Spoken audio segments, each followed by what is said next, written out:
আজকের এই মুহূর্তের বাছাই করা এক্সক্লুসিভ ৮টি বড় খবর থাকছে আপনাদের জন্য। প্রথমেই এক ঝলকে দেখে নেব আজকের খবরের শিরোনামগুলো, তারপরে প্রত্যেকটি আপডেট জানবো এক এক করে বিস্তারিত।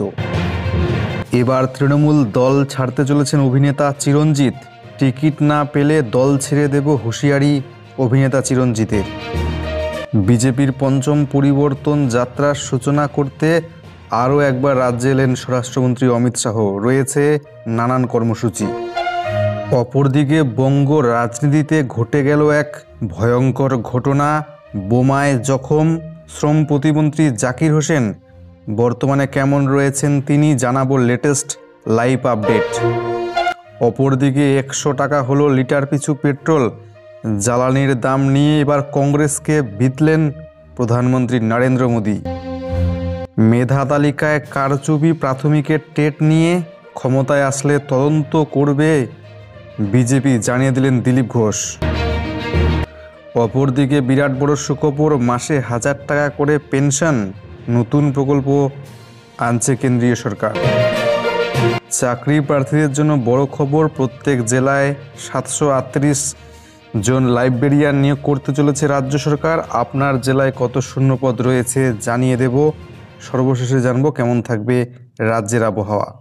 একটি ছোট্ট রিকোয়েস্ট আপনাদের সকলের প্রতি, অবশ্যই ভিডিওটি একটি লাইক করে দেবেন, শেয়ার করে সকলকে খবরগুলো জানতে সাহায্য করবেন। আমাদের চ্যানেলে আপনি প্রথমবারের জন্য এসে থাকলে, নিয়মিত আমাদের খবর দেখতে চাইলে অবশ্যই চ্যানেলটিকে সাবস্ক্রাইব করার পর পাশের বেল আইকনে ক্লিক করতে ভুলবেন না।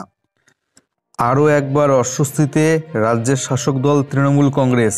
টিকিট না পেলে দল ছেড়ে দেব, এবার হুঁশিয়ারি দিলেন অভিনেতা চিরঞ্জিত।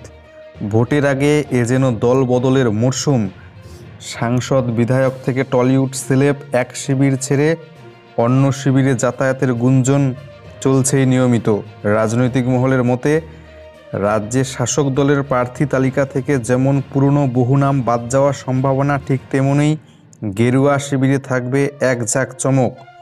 এই আবহে মমতা ব্যানার্জিকে কার্যত হুঁশিয়ারি দিলেন বিধায়ক অভিনেতা চিরঞ্জিত।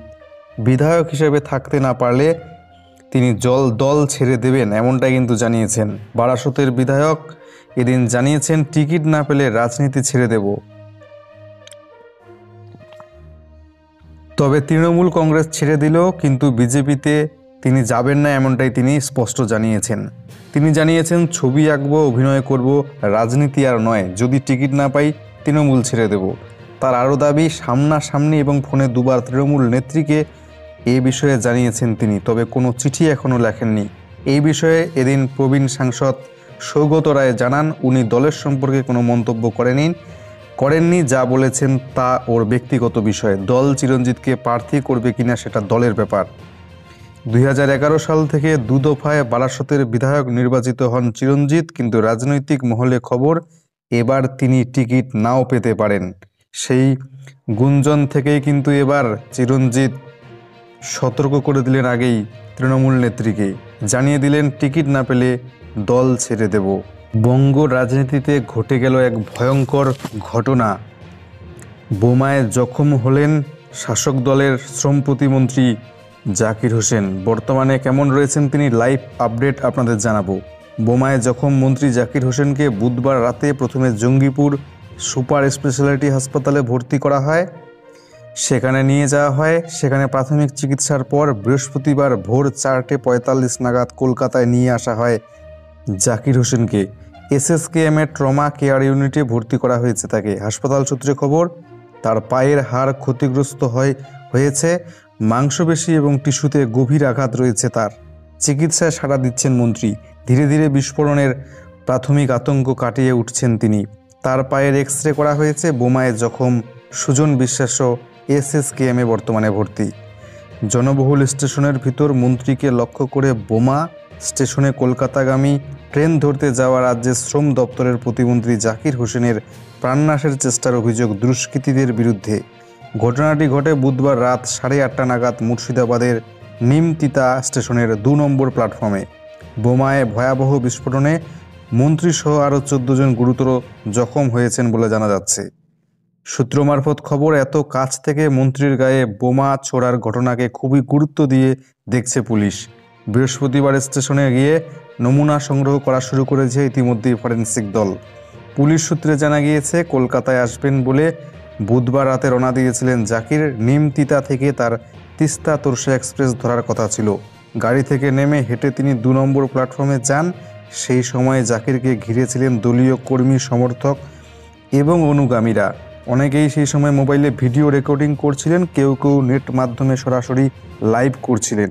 সেই ভিডিওয়ে ধরা পড়েছে রাজ্যের মন্ত্রীর উপর বোমা হামলার ভয়াবহ দৃশ্য।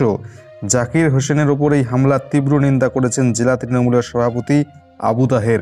প্রদেশ কংগ্রেস সভাপতি তথা বহরমপুরের সাংসদ অধীর রঞ্জন চৌধুরীও ঘটনার তীব্র নিন্দা করেছেন। মুর্শিদাবাদের এই ঘটনাকে বাংলার রাজনীতিতে কালো দিন বলে টুইট করেছেন রাজ্যের মন্ত্রী ফিরহাদ হাকিম। রাজনীতিতে হিংসার কোনো জায়গা নেই বলেও তিনি মন্তব্য করেন।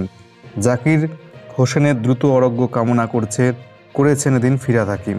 প্রত্যেক দিন বেড়েই চলেছে পেট্রোল ডিজেলের দাম। বর্তমানে কোথাও কোথাও পেট্রোল লিটার পিছু 100 টাকাও কিন্তু ছুঁয়ে গিয়েছে। এর মাঝেই পেট্রোল ডিজেলের দাম কমানো তো দূরের কথা, সেই কথা না বলে এবার কিন্তু পূর্বতন কংগ্রেস সরকারকেই দুষলেন প্রধানমন্ত্রী নরেন্দ্র মোদী। কী জানিয়েছেন তিনি, জানাবো আপনাদেরকে। বিগত কয়েকদিন ধরে লাগাতার দাম বৃদ্ধি হওয়ায় পর এখন 100 টাকা ছুঁয়েছে পেট্রোলের দাম লিটার পিছু। রাজস্থান এবং মহারাষ্ট্রের কিছু জায়গায় ইতিমধ্যেই দাম ছড়িয়েছে 100 টাকা পেট্রোলের। বাকি কয়েকটি রাজ্যে হয়তো আরও কয়েকদিনের মধ্যেই লিটার পিছু 100 টাকা হয়ে যাবে পেট্রোলের দাম। এই পরিস্থিতিতে যখন কেন্দ্রের বিজেপি সরকারের বিরুদ্ধে প্রশ্ন উঠতে শুরু করে দিয়েছে, ঠিক তখনই জ্বালানির দাম নিয়ে সেই কংগ্রেস সরকারকেই বিঁধলেন প্রধানমন্ত্রী নরেন্দ্র মোদী। বললেন, আগের সরকার যদি আমদানি নির্ভরতা কমানোর চেষ্টা করত তাহলে আজ এই দিন দেখতে হতো না। প্রধানমন্ত্রী নরেন্দ্র মোদীর বক্তব্য, শক্তি ক্ষেত্রে আমদানি নির্ভরতা কমানোর চেষ্টা করেনি আগের কংগ্রেস সরকার, সেই কারণেই আজ জ্বালানির দাম বৃদ্ধিরই হাল হয়েছে। তামিলনাড়ুতে তেল এবং গ্যাসের একটি প্রজেক্টের উদ্বোধনী অনুষ্ঠানে প্রধানমন্ত্রী মন্তব্য করেন, ভারতের মতো এত বৈচিত্র্যপূর্ণ প্রভাবশালী দেশের অন্য দেশের ওপর নির্ভর করা একেবারেই মানায় না। কিন্তু আগের সরকার শক্তি ক্ষেত্রে আমদানি নির্ভর ছিল, ফলে জ্বালানির দাম বৃদ্ধির এই দিন দেখতে হচ্ছে দেশবাসীকে। পরিসংখ্যান দিয়ে প্রধানমন্ত্রী বলেন, ভারতে তেলের চাহিদার 85% এবং গ্যাসের চাহিদার 53% আমদানি করা হয় বাইরে থেকে। তবে বর্তমানে জ্বালানির দাম বৃদ্ধির অন্যতম কারণ সরকারের প্রত্যক্ষ কর না কমানো। সেই বিষয়টিকে নিয়ে ইতিমধ্যেই আলোচনা শুরু হয়েছে।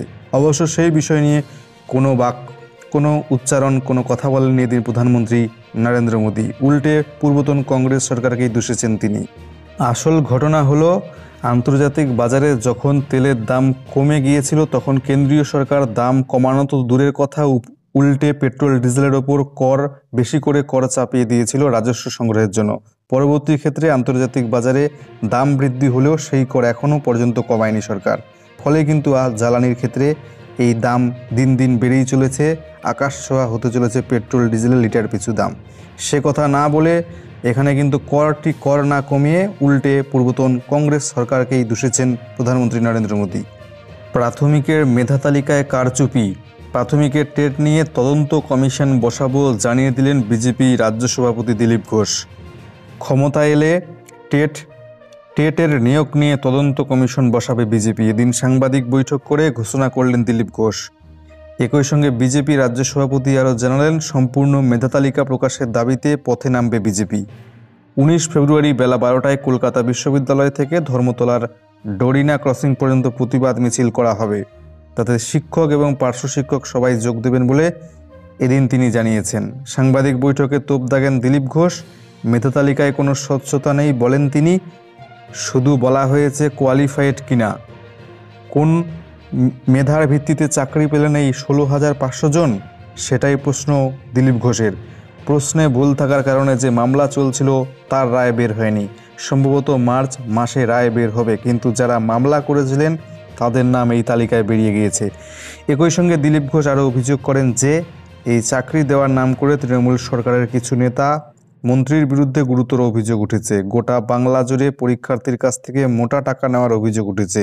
কোন ক্যাটাগরিতে কত নিয়োগ হচ্ছে, ওবিসি, এসসি এসটি, শারীরিকভাবে প্রতিবন্ধী কতজন তা পরিষ্কার নয়। এরপরে দিলীপ ঘোষ স্পষ্ট জানান, এই তালিকা সম্পূর্ণ অস্বচ্ছ, ত্রুটিপূর্ণ। পূর্ণাঙ্গ মেধা তালিকা প্রকাশ করতে হবে। সরকারের কাছে পূর্ণাঙ্গ তালিকা প্রকাশ করার দাবি জানাচ্ছি। সব চুক্তিভিত্তিক নিয়োগ অস্বচ্ছ, এমনটাও তিনি এদিন অভিযোগ করেছেন। এছাড়া প্রশিক্ষণপ্রাপ্ত শিক্ষক প্রশিক্ষণপ্রাপ্ত নন এমন প্রার্থীদের নিয়োগ করা হয়েছে। বিজেপি সরকার ক্ষমতায় আসার পর 2021-এর আগস্টের মধ্যে টেট পরীক্ষা নিয়ে তদন্ত কমিশন বসবে বলে জানিয়েছেন দিলীপ ঘোষ। সুখবর, মাসে 1000 টাকা পেনশন পেতে চান কি আপনিও? নয়া প্রকল্প আনছে কেন্দ্রীয় সরকার। করোনা আমলে যে চরম অর্থনৈতিক সংকটের মুখোমুখি হয়েছিল গোটা বিশ্ব, তার হাত থেকে রেহাই পায়নি ভারতবর্ষ। তবে ভ্যাকসিনের আবিষ্কারের পর থেকে ধীরে ধীরে কেটে যাচ্ছে অতিমারির মেঘ। ভেঙে পড়া অর্থনীতিকে সচল করতে তাই উঠে পড়ে লেগেছে কেন্দ্রীয় সরকারও। সেই আবহেই এবার সাধারণ মানুষের সুবিধার জন্য আনা হচ্ছে নতুন পেনশন প্রকল্প। নতুন প্রকল্পের মাধ্যমে মাসে 1000 টাকা পেনশন দেওয়ার কথা ভাবছে কেন্দ্র সরকার, এমনটাই জানা গেছে বিশেষ সূত্রে খবরে।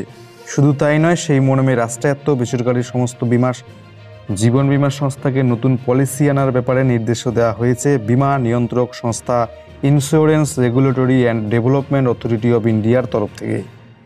জানা গেছে যে নতুন প্রকল্প আনার চিন্তাভাবনা করা হচ্ছে, তাতে শুধুমাত্র পেনশনের সুবিধাই মিলবে, তার বাইরে অন্য কিছু নয়। এর ফলে পেনশন স্কিম সংক্রান্ত নানা জটিলতা মিটবে বলেই মনে করছে বিশেষজ্ঞ মহল। সূত্রের খবর, কেন্দ্রের নির্দেশ অনুযায়ী নতুন পেনশন প্রকল্পে মাসে ন্যূনতম 1000 টাকা পেনশন দেওয়ার ব্যবস্থা করা হচ্ছে। তবে এক্ষেত্রে গ্রাহককে এককালীন অর্থ জমা দিতে হবে। ন্যূনতম বরাদ্দ মাত্রা 2 লক্ষ টাকার নিচে রাখা হবে বলে ইঙ্গিত মিলেছে। ঠিক কোন কোন সুবিধা পাওয়া যাবে কেন্দ্রীয় বীমা নিয়ন্ত্রক সংস্থার নতুন প্রকল্পে?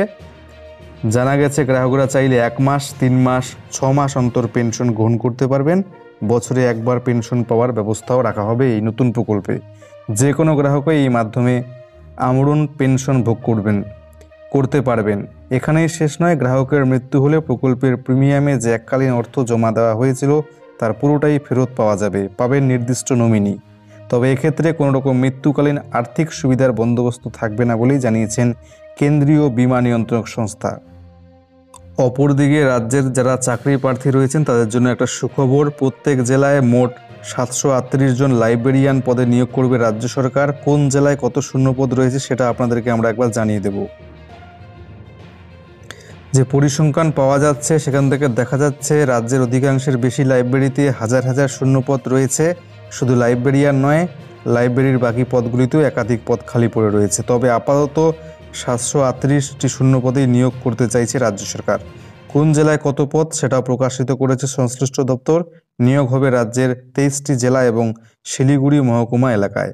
কোথায় কত শূন্যপদ একবার জানিয়ে দেব। আলিপুরদুয়ারে 6টি, বাঁকুড়ায় 31টি, বীরভূমে 38টি, পূর্ব বর্ধমান 55টি, পশ্চিম বর্ধমান 23টি, কোচবিহারে 34টি, উত্তর দিনাজপুর 12টি, দক্ষিণ দিনাজপুরে 14টি, দার্জিলিংয়ে 21টি, কালিম্পংয়ে 5টি, হাওড়ায় 36টি, হুগলিতে 52টি, জলপাইগুড়িতে 18টি, ঝাড়গ্রামে 17টি, কলকাতায় 40টি, মালদায় 29টি, মুর্শিদাবাদের 36টি, নদিয়া জেলায় 37টি, উত্তর 24 পরগনায় 60টি, দক্ষিণ 24 পরগনার শূন্যপদের সংখ্যা 52টি, পশ্চিম মেদিনীপুরে শূন্যপদ 40টি, পূর্ব মেদিনীপুর জেলায় শূন্যপদ রয়েছে 44টি। এছাড়া পুরুলিয়ায় 30টি এবং SMPAতে 8টি শূন্যপদ রয়েছে মোট। এই পদে নিয়োগ প্রক্রিয়া সম্পন্ন করবে পশ্চিমবঙ্গ পাবলিক সার্ভিস কমিশন অর্থাৎ WBPSC। এই পদের বেতন দেওয়া হবে পে লেভেল 6 অনুযায়ী। খুব শীঘ্রই নিয়োগ সংক্রান্ত পূর্ণাঙ্গ বিজ্ঞপ্তি জারি করবে রাজ্য সরকার। থাকবে রাজ্যের আবহাওয়া, যে পূর্বাভাস পাওয়া যাচ্ছে আপনাদের কাছে আমরা তুলে ধরব। রাজ্য থেকে বিদায় নিচ্ছে শীত, ঊর্ধ্বমুখী তাপমাত্রা। তবে এবার ভরা বসন্তে সামান্য বৃষ্টির ভ্রুকুটি রাজ্যে। আবহাওয়া সূত্রে জানা যাচ্ছে আগামী 24 ঘন্টায় কলকাতায় সর্বোচ্চ সর্বনিম্ন তাপমাত্রা থাকবে 28 ডিগ্রি এবং 20 ডিগ্রির আশেপাশে। আগামী 24 ঘন্টায় উত্তরবঙ্গে বজ্রবিদ্যুৎ সহ হালকা বৃষ্টির সম্ভাবনা রয়েছে পার্বত্য এলাকাগুলোতে। বৃষ্টি হতে পারে আলিপুরদুয়ার, কালিম্পং এবং দার্জিলিং জেলায়। অন্যদিকে দক্ষিণবঙ্গেও বজ্রবিদ্যুৎ সহ হালকা বৃষ্টির সম্ভাবনা। বৃহস্পতিবার হালকা বৃষ্টির সামান্য সম্ভাবনা রয়েছে পূর্ব পশ্চিম মেদিনীপুর, ঝাড়গ্রাম, হাওড়া, উত্তর এবং দক্ষিণ 24 পরগনাতেও।